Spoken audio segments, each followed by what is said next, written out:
Hello student, स्वागत है एक बार फिर से आप सभी को आपके अपने YouTube channel unique maths study में। आज के इस वीडियो में हम एक्सरसाइज 3.4 के क्वेश्चंस को सॉल्व करेंगे। यह एक बहुत ही इंपॉर्टेंट एक्सरसाइज है। इस पूरे चैप्टर 3 का सबसे मोस्ट इंपॉर्टेंट चैप्टर है, क्योंकि एग्जामिनेशन में इससे रिलेटेड एक क्वेश्चन हर साल एग्जामिनेशन में पूछता है। तो इस एक्सरसाइज में पढ़ना क्या है हमको कि किसी आव्यूह का व्युत्क्रम ज्ञात करना है। किसी आव्यूह का क्या ज्ञात करना है? व्युत्क्रम ज्ञात करना है। तो सबसे पहले देखेंगे कि आव्यूह के व्युत्क्रम निकालने का पैटर्न क्या होता है और व्युत्क्रम का मतलब क्या है। जैसे मान लीजिए ए कोई एक क्या दिया है, आव्यूह दिया है। अब ये 2 गुणे 2 का हो सकता है, 3 गुणे 3 का हो सकता है। तो इसका जो ए इनवर्स निकालना, यही बोला जाता है इस आव्यूह का क्या? व्युत्क्रम। यानी ए की सहायता से ए इनवर्स निकाल देना, उसका क्या होता है? आव्यूह। जैसे मान लीजिए अगर 5 का इनवर्स आपसे पूछा जाए तो आप बोलोगे 1/5। ये किस प्रकार का इनवर्स है? ये है मल्टीप्लिकेटिव इनवर्स। तो इसी प्रकार का इसमें निकलता है, आव्यूह में इनवर्स निकलता है। तो स्टेप क्या होता है? जैसे मान लो आपके पास एक आव्यूह दिया रहेगा, तो आपको क्या करना होगा? आपको करना होगा ए इक्वस टू आई ए लेंगे। क्या लेंगे? ए इक्वस टू आई ए लेने पे पहला स्टेप है। मैं स्टेप अभी आपको बता रहा हूँ। आपको जो आव्यूह दिया रहेगा ए इक्वस टू आई ए ले लेंगे। जैसे मान लो हम 1 2 3 4 यहाँ पे कर देते, तो यहाँ लिख देते 1 2 3 4। और फिर चूंकि ये 2 गुणे 2 का है, तो आई की वैल्यू आप बताइए 2 गुणे 2 में हम क्या लेंगे? 1 0 और 0 1 लेते और ए को लिखते। यहाँ ए की वैल्यू नहीं लिखना होता, सिर्फ लेफ्ट हैंड साइड में ए की वैल्यू लिखना होता है, राइट हैंड साइड में आई की वैल्यू लिख देते। अब करना क्या होता है, ये जो आव्यूह आप देख रहे हैं लेफ्ट हैंड साइड वाला, इस आव्यूह को सॉल्व करके 1 0 0 1 बना देना है। इस आव्यूह को सॉल्व करके क्या बना देना है? 1 0 0 1। तो जब ये आई के फॉर्म में आ जाएगा, लेफ्ट हैंड साइड में आप कोई भी ऑपरेशन यूज करो, और उस ऑपरेशन से मतलब क्या अभी बता रहे हैं, आई ला देना है, मतलब 1 0 0 1 इसको ला देना है। अब देखिए ध्यान से, क्योंकि आप जानते हो कोई भी आव्यूह C1 C2 R1 R2, मान लेते हैं C1 का मतलब ये स्तंभ से है, स्तंभ होता है या पंक्ति होता है। या आव्यूह में या तो स्तंभ होता है या पंक्ति होता है या दोनों होता है। तो आपको करना क्या होता है, अगर आप रो ऑपरेशन यूज कर रहे हैं, जैसे मतलब R1 में से R2 को घटाए, R1 में R2 को जोड़े, R1 प्लस R2 किए, R1 में से R2 को घटाए, तो R1 ऑपरेशन यूज करेंगे तो सिर्फ R1 ही ऑपरेशन करके इसे सॉल्व करना होता है, 1 0 0 1 लाना होता है। या कॉलम ऑपरेशन, यानी C1 प्लस C2 करो या C1 माइनस C2 करो। तो इस तरीके से, या पंक्ति का रूल अप्लाई कर रहे हैं तो पंक्ति का रूल अप्लाई करेंगे, कॉलम का रूल अप्लाई कर रहे हैं तो कॉलम का रूल अप्लाई करेंगे। तो ठीक है, तो ये नियम है। नियम आपको और अच्छे से समझ आएगा जब क्वेश्चन हम अप्लाई करेंगे। तो चलिए एक्सरसाइज 3.4 के पहले क्वेश्चन का सॉल्यूशन देखते हैं कि ये रूल अप्लाई कैसे होता है। एक्सरसाइज 3.4 का पहला क्वेश्चन है 1 - 1 2 3। आपके बुक में दिया होगा कि दिए गए आव्यूहों का अगर अस्तित्व हो तो इनका व्युत्क्रम ज्ञात करना है, वो भी प्रारंभिक आव्यूह के नियम का प्रयोग करके। तो ठीक है, देखते हैं। तो सबसे पहले जो आव्यूह दिया होगा, इसे कोई वेरिएबल ए बी सी, आपको पता है आव्यूह को कैपिटल लेटर से रिप्रेजेंट करते हैं। तो यहाँ पे मैं इसे ए मान लिया हूँ। 1 - 1 2 3। अगला स्टेप क्या होता है, अब लिख लेंगे ए इक्वस टू आई ए लेने पर। ये अगला स्टेप होता है, ए इक्वस टू आई ए लेने पर। स्टेप बाय स्टेप ध्यान से समझेंगे, बहुत आसानी से समझ आ जाएगा। अब ए की वैल्यू लिख लेते हैं 1 - 1 2 एंड 3 इज इक्वस टू, यहाँ पे राइट हैंड साइड में सिर्फ आई की वैल्यू 1 0 0 1। अगर यह 3 गुणे 3 का मैट्रिक्स होता तो आई की वैल्यू भी 3 गुणे 3 के मैट्रिक्स में लिख लेते और ए लिख लेंगे। अब यहाँ पे चाहे आप रो ऑपरेशन यूज करें, यानी पंक्ति का नियम यूज करो या कॉलम का नियम यूज करो, कोई एक ही अप्लाई करना है। तो हम यहाँ पे पंक्ति नियम यूज कर रहे हैं। यहाँ पे हम क्या लिख रहे हैं, R2 tan 2 तो R2 - 2R1 कर रहे हैं। क्या कर रहे हैं? 2R1, यानी दूसरे पंक्ति में। अब ध्यान दें, यहाँ पे जो लिखेंगे पहले, चेंजिंग सिर्फ इसी में होगा। R1 में कोई चेंजिंग नहीं होगा, चेंजिंग किस में होगा? R2 में। R2 में से हम क्या कर रहे हैं, R2 - 2R1, यानी R1 में 2 से गुणा करेंगे और R2 में से घटाएंगे। तो ध्यान दीजिए, ये आपका क्या आ जाएगा, R2 2 है, और यहाँ ध्यान देंगे ये आपका R1 है, ये आपका क्या है R2, यानी पहला पंक्ति और दूसरा पंक्ति। ठीक है, तो R2 है 2, R1 है 1, तो 1 में जब 2 से गुणा करेंगे और फिर 2 माइनस 2 करेंगे, R1 को ऐसे ही लिख देंगे। मैंने पहले ही बोला सिर्फ किस में चेंजिंग होगा, R2, जिसमें यहाँ जो 10 2 ये लिखा है सिर्फ इसी में चेंजिंग होगा, R1 वैसे ही रहेगा, और ये आपका क्या आ जाएगा, 0 आ जाएगा। फिर क्या है R2 माइनस 2 R1, तो R2 आपका यहाँ एक देख लेते हैं, 3 माइनस 2 R1, तो 2 माइनस माइनस प्लस, तो ये +2 हो जाएगा, और 3 2 आपका कितना आ जाएगा 5, यानी यहाँ पे क्या आ गया 5। अब जो काम लेफ्ट हैंड साइड में हुआ वही काम क्या होगा राइट हैंड साइड में, तो यहाँ भी R1 में कोई चेंजिंग नहीं होगा। R2 क्या हो रहा है, R2 माइनस 2 R1, तो 0 माइनस 2 1 जा 2, तो ये आपका क्या होगा -2 हो जाएगा।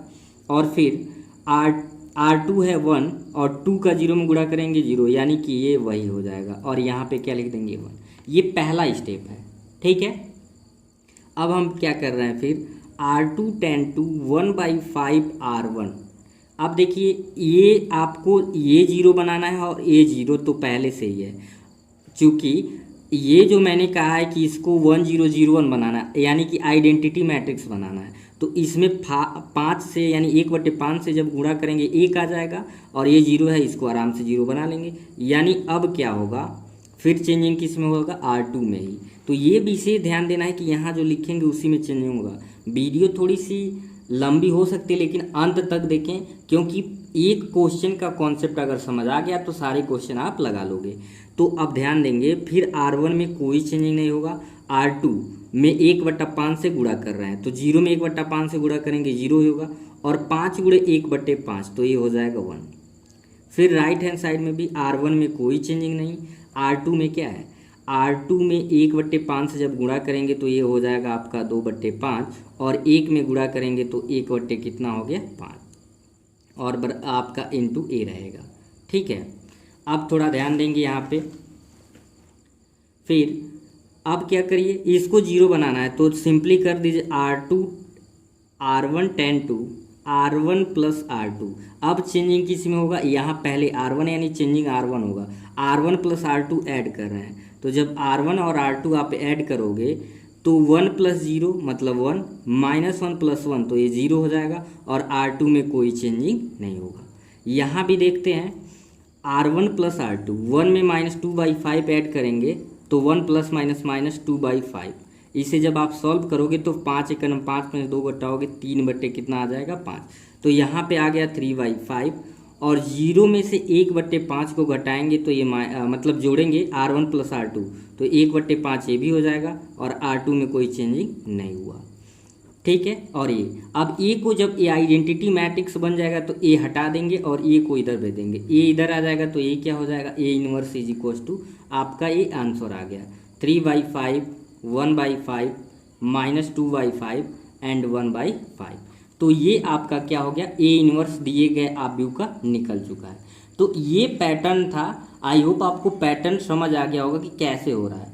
एक क्वेश्चन और देखते हैं तो और अच्छे से समझ आ जाएगा। आपका दूसरा क्वेश्चन देखिए, 2 1 1 1 है, तो ए मान लेंगे ए बराबर 2 1 1 1। अब क्या करते हैं, ए = लिखेंगे IA लेने पर। ये देखिए अब आसानी से सॉल्व हो जाएगा। क्या करेंगे, ए की वैल्यू रख देंगे 2 1 1 1, ठीक है, और फिर चूँकि आई की वैल्यू ये 2 × 2 का है तो 1 0 और 0 क्या लेंगे 1 ए। अब चाहे आप रो ऑपरेशन यूज करो चाहे कॉलम ऑपरेशन यूज करो, चलो इसमें हम कॉलम ऑपरेशन यूज करके निकाल देते हैं। हम क्या कर रहे हैं, C1 tan 2 C1 - C2, हम क्या कर रहे हैं बाबू, C1 में से, तो आपको पता है ये C1 है, C2, तो पहला स्तंभ और ये दूसरा स्तंभ, तो C1 में चेंजिंग कर रहे हैं, C1 में से C2 को घटा के, तो 2 में से 1 को घटाएंगे 1, और फिर यहाँ पे 1 में से 1 को घटाएंगे 0, सिर्फ चेंजिंग किस में आएगा, C1 में। देखो एक बार और समझियो, C1 - C2 यानी 2 में से 1 को घटाएंगे 1, और फिर 1 में से 1 को घटाएंगे 0, C2 ऐसे ही रहेगा, C2 ऐसे ही हो गया, ठीक है। फिर यहाँ भी 1 में से 0 को घटाएंगे तो 1, और 0 में से 1 को घटाएंगे -1, ठीक है। और दूसरा C2 की वैल्यू ऐसे ही रहने देंगे। आप चाहो तो पंक्ति भी यूज करके लगा सकते थे। अब हमें इस एलिमेंट को जीरो बनाना है। क्या बनाना? इसको जीरो। तो क्या कर दें? R2 माइनस R1, यानी चूंकि स्तंभ यूज कर रहे हैं तो C2 tan 2 C2 minus C1 के प्रयोग से लिखा जाता है, के प्रयोग से। ठीक है, तो ध्यान देंगे C1 में अब कोई चेंजिंग नहीं होगा, यहाँ पे जो लिखा रहेगा चेंजिंग उसी में होगा। तो 1 0 और C2 माइनस C1, 1 में से 1 को घटाएंगे 0 और 1 में से 0 को घटाएंगे तो ये क्या हो गया आपका 1 ही रहेगा। 1 में से 0 को घटाएंगे तो अब यहाँ भी वही C2 में चेंज होगा। C1 वैसे लिख दीजिए 1 माइनस 1, और चूंकि C2 माइनस C1 0 में से 1 को घटाएंगे तो क्या बचेगा आपका 0 माइनस 1 यानी -1, और 0 माइनस माइनस प्लस यानी कि ये +1 हो जाएगा ए। अब ए को जब ये आइडेंटिटी बन गया तो इधर ट्रांसफ़र करते हैं, हो जाता है समाप्त। यानी ए इनवर्स की वैल्यू आपका आ गया 1 -1 -1 1। ये आपका क्या हो गया? दूसरे क्वेश्चन का आंसर है। तो देखिए अगर मेथड समझ आ गया, बहुत ही सिंपल है, आप आसानी से क्वेश्चन लगा सकते हो। यहाँ पे थोड़ा सा मिस्टेक हुआ है, ध्यान देंगे। हम C1 tan 2 C1 minus C2, तो ये 0 कर दिया गया था, लेकिन C2 0 1 ही रहेगा। तो यहाँ पे जब C2 माइनस C1 करेंगे तो 1 माइनस माइनस प्लस, तो ये हो जाएगा 2। तो यहाँ भी लास्ट में क्या आ जाएगा 2, इसे आप चेंज कर लोगे। क्वेश्चन नंबर 3 भी एक छोटा सा क्वेश्चन है, 1327 दिया है, तो लेट कर लेंगे a बराबर 1327। अब करना क्या होता है, लिख लेंगे a इक्वल्स टू IA लेने पर। तो वैल्यू रखिए, a की वैल्यू क्या है 1327, और i की वैल्यू आइडेंटिटी यानी 2 गुणे 2 का है तो 1001। ठीक है, और ये तो अब यहाँ पे बस वही है कि ये तो पहले से 1 है, इसे आपको 0 बनाना है, इसको 0 बनाना है, इसे 1 बनाना है। ठीक है, तो हम कर क्या रहे हैं, R2 tan 2 R2 minus R2 tan 2 ये माइनस है 2R1। ध्यान दीजिए ये आपका R1 है और ये क्या है R2 है। तो ये जब यूज करेंगे तो ये क्लियर हो गया कि सिर्फ चेंजिंग होगा R2 में, यानी कि R1 को पहले लिख लीजिए। तो ये R1 है, ये आपका हो जाएगा 13। अब क्या हो रहा है R2 माइनस 2R1, तो R2 देखेंगे तो ये 2 है, माइनस 1 में 2 का मल्टीप्लाई करेंगे 2 यानी कि 0, यानी ये आपका क्या आ जाएगा 0। और फिर R2 माइनस 2R1, तो 3 2 6, 7 में से 6 को जब सब्ट्रैक्ट करेंगे क्योंकि 2R1 कर रहे हैं तो यहाँ पे 1 हो जाएगा। Is equals to right hand side में भी सेम हो, R2 में चेंजिंग हो यानी 1 0 इसे लिख देते हैं। R2 माइनस 2R1, तो R2 आपका 2 है यहाँ पे, सॉरी 0 है, और 2R1 तो 2 1 जा 2 यानी कि माइनस का 2, 0 माइनस 2 का मतलब -2। और फिर क्या कह रहा है यहाँ पे ध्यान देंगे 1 0 लिख दिए, और ये R2 आपका है 1 और 2 का जब 0 में गुणा करेंगे 0 यानी यहाँ पे हो जाएगा 1 इज इक्वल्स टू ए। एक चीज़ ध्यान देंगे, ये जो मैं लाइन लिख रहा हूँ आपके बुक में ये जो लाइन दिया होता है इसके सामने लिखा होता है, यहाँ पे लिखा हुआ होता है, लेकिन मैं वहाँ पे इसलिए लिख रहा होता हूँ, अगर ये लिखा जाएगा तो कंफ्यूज हो सकते हैं कि इसमें हम काम किए हैं यानी इसमें किए हैं, और यहाँ पे जब है तो ये समझे इसको यूज कर ले रहे हैं तब ये आ रहा है। ये रूल तो यही होता है कि इसको यहाँ पे लिखना, तो आप यहाँ भी लिख सकते हो। अब क्या करना है, हमको इसको 0 बना देना है, तो हम क्या कर लेंगे, हम यहाँ पे लिख देंगे R2 tan 2 R1 minus 3R2, यानी R1 में R1 को तो रहने दे रहे हैं, R2 में 3 से मल्टीप्लाई करके R1 से घटा रहे हैं। तो यहाँ देखिए कैसे हो जाएगा, यहाँ पे चेंजिंग अब कौन नहीं होगा, R2 नहीं होगा, तो चाहो तो पहले R2 लिख लो 0 1।